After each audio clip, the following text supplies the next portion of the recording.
పోలీసులకు సవాల్గా మారిన మీర్పేట్ హత్య కేసులో నిందితుడు గురుమూర్తి చెప్పే స్టోరీపై పలు అనుమానాలు కలుగుతున్నాయి. నిందితుడు పొంతనలేని సమాధానాలు చెప్తుండడంతో పోలీసులు తలపట్టుకుంటున్నారు. భార్య మాధవితో ఈ నెల 14న సంక్రాంతికి వస్తున్న సినిమాకు వెళ్లిన గురుమూర్తి ఇంట్లో ఏ ఒక్క ఆధారం దొరక్కపోవడంతో పోలీసులు ఇబ్బంది పెడుతున్నారు. ఇప్పటి వరకు 5 వస్తువులని సీజ్ చేశారు. 2 కత్తులు స్వాధీనం చేసుకున్నారు. వాటిపై ఎటువంటి వేలి ముద్రలు లేకపోవడం పోలీసులకు అనుమానం కలిగిస్తోంది. మృతదేహాన్ని ఉడకబెట్టడానికి ఉపయోగించినట్టు చెప్తున్న సామగ్రిని స్వాధీనం చేసుకున్నారు పోలీసులు. విచారణలో పోలీసులను ముప్పతిప్పలు పెడుతున్నాడు నిందితుడు గురుమూర్తి. అయితే ఇంట్లోకి వెళ్లిన మాధవి బయటకు రాలేదు అని మాత్రమే గుర్తించిన పోలీసులు 2 బకెట్లు మాత్రమే తీసుకెళ్లినట్టుగా సీసీ కెమెరాలో నమోదైంది. బకెట్లో మృతదేహం పొడిని తీసుకువెళ్లినట్టుగా పోలీసులకు నిందితుడు గురుమూర్తి చెప్పాడు. ప్రస్తుతం మా కరెస్పాండెంట్ విక్రమ్ మనతో పాటు లైవ్లో జాయిన్ అవుతున్నారు. ప్రస్తుతం మీర్పేట్ ఘటన పోలీసులకు ఒక ఛాలెంజింగ్గా మారిన పరిస్థితి. పూర్తి డీటెయిల్స్ తెలుసుకుందాం. విక్రమ్, చెప్పండి, నిందితుడు ఏం చేశాడు? లేకపోతే ఎముకల్ని పొడి చేసి కలిపాడు, మృతదేహంలో ముక్కలుగా కట్ చేసి కుక్కర్లో ఉడకబెట్టి, ఇదంతా గగురుపాటు కల్పిస్తున్నప్పటికీ పోలీసులకు ఇది పెద్ద ఛాలెంజ్. ఎలా దీన్ని డీల్ చేయబోతున్నారు పోలీసులు? మీరు ఎక్కడున్నారు ప్రస్తుతం విక్రమ్? బిందు, ప్రస్తుతం నేను చందన చెరువు దగ్గర ఉన్నాను. ఈ చెరువులోనే మృతదేహం పొడిని పారవేసినట్టు పోలీసులకు గురుమూర్తి చెప్పడం జరిగింది. ఈ కేసు అంతా కూడా పోలీసులకు ఒక సవాల్గా మారిందని చెప్పుకోవచ్చు. వెంకట మాధవిని హత్య చేశానని చెప్పి గురుమూర్తి చెబుతున్నప్పటికీ దానికి సంబంధించిన ఒక్క క్లూ కూడా పోలీసులకు ఇప్పటి వరకు కూడా దొరకని పరిస్థితి అయితే ఉంది. అసలు ఏం చేశారు అన్న దానిపై మనం చూసుకుంటే పోలీసుల దర్యాప్తులో 18వ తేదీన పోలీసులకు అత్తామామతో కలిసి వచ్చి ఫిర్యాదు చేసిన గురుమూర్తి అమాయకంగానే వచ్చి పోలీసులకు ఫిర్యాదు చేసిన పరిస్థితి అయితే ఉంది. అయితే ఆ ఫిర్యాదుకు సంబంధించి ఆచూకీ కనిపించట్లేదు, కనబడలేదు అని మాత్రమే మిస్సింగ్ కేసుగా పోలీసులు కేసు నమోదు చేశారు. ఆ తర్వాత అనుమానం వచ్చిన పోలీసులు గురుమూర్తిని విచారించగా ఈ విషయాన్నంతా కూడా బయటికి చెప్పడం జరిగింది. సీసీ ఫుటేజ్ అంతా కూడా పోలీసులు గమనించారు.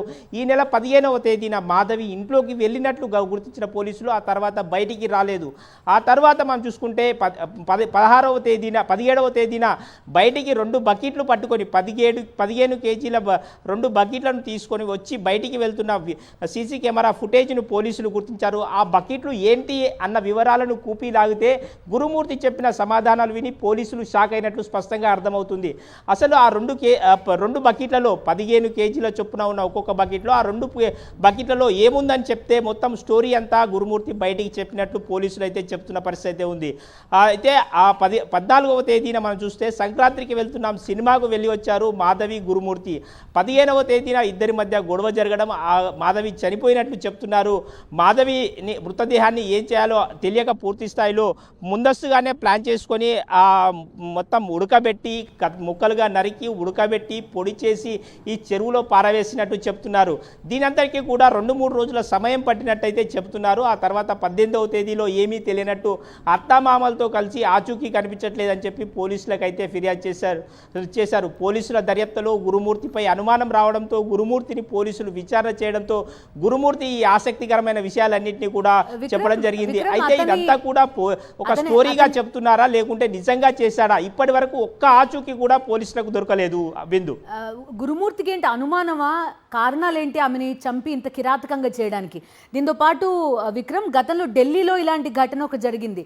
అయితే అతను ఒక లిటరల్లీ ఒక రెఫ్రిజిరేటరే కొనుగోలు చేసి క్రైమ్కి పాల్పడ్డాడని. ఇప్పుడు గురుమూర్తి కూడా ఆన్లైన్లో యూట్యూబ్లో కానీ ఇలాంటి చోట్ల రకరకాల వీడియోలు చూశాడు, లేకపోతే అంతకుముందు లిటరల్లీ ఒక ప్రాక్టీస్ సెషన్ కూడా పెట్టుకున్నాడనే ఒక అంశం వెలుగులోకి వస్తుంది.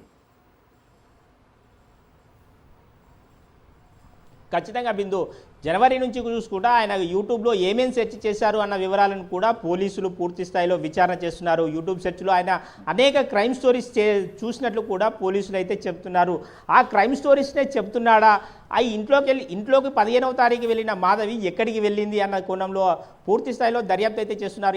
ఈయన చెప్తున్న స్టోరీని బట్టి చూస్తే ఇది నిజమా అబద్ధమా తేల్చుకోలేక పోలీసులు అయితే తలపట్టుకుంటున్న పరిస్థితి అయితే ఉంది. మనం చూసుకోవచ్చు 15వ తేదీ ఇంట్లోకి వెళ్ళిన మాధవిని ఆ తర్వాత ఎందుకు చంపాల్సి వచ్చింది? అనుమానమే కారణమైందా, వేరే కారణాలు ఉన్నాయా అన్న దాని మీద పోలీసులు అయితే దర్యాప్తు చేస్తున్నారు. Bindu. Okay Vikram, thank you.